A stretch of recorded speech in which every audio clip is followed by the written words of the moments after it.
Qur'on tadabburi mashg'ulotiga kirishish haqida gapirganimizda, eng avvalo qalbni tozalash, uni poklash va bu muqaddas tadabbur ibodatida maqsadingiz nima ekanini anglash muhimdir. Oxir-oqibat, Qur'on tadabburi bu Alloh rozi bo'ladigan ibodatdir. U bilan qancha ko'p mashg'ul bo'lsangiz, Alloh sizga mukofot beradi va uning roziligini topasiz. Demak, birinchi masala toza qalb. Qalbni poklash shart. Alloh aytadiki: لا يمسه إلا المطهرون. uni faqat poklanganlargina ushlaydilar. Albatta, bu oyat aslida nimaga tegishli ekani borasida ixtilof bor. Ba'zilar bu tahoratsiz bo'lsa, Qur'onni ushlash mumkin emasligiga dalil deyishgan. Boshqalar esa bu farishtalarga ishora, ya'ni Lavhul Mahfuzdagi Qur'onni faqat ular ushlaydi deyishgan. Shayxul Islom ibn Taymiyya aytadilar: agar uni faqat tahorat bilan ushlash mumkin bo'lsa, demak uning ma'nolari ham faqat sof qalbga kiradi.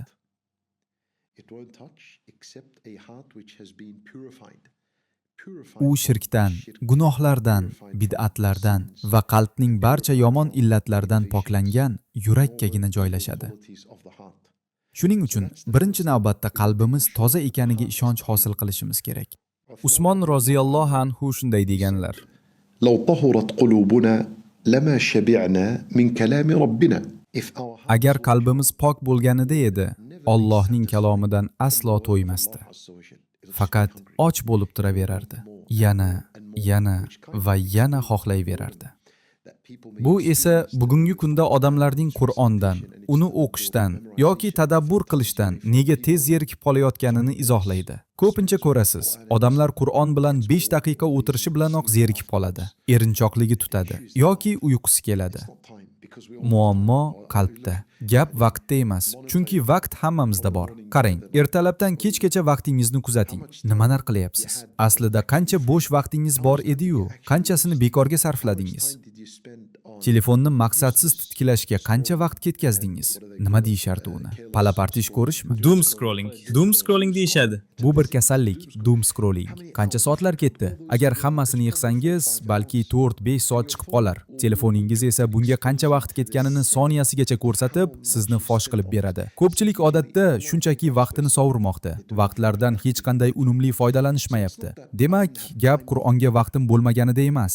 Aslida bu qalb muammosi. Chunki Usmon aytganlaridek, agar qalb pok bo'lsa, Qur'ondan aslo to'ymasdi. Alloh haqqi, 1 soat o'qib ham baribir to'ymasdi. Bilasizmi, ijtimoiy tarmoqlarga munosabatimiz qanaqa bo'lsa, Qur'onga ham xuddi shunday bo'lardi. Telefonni qo'lga olishga oshiqamiz. Bu shunchaki odatga aylanib ulgurgan. Shunchaki o'tkazamiz.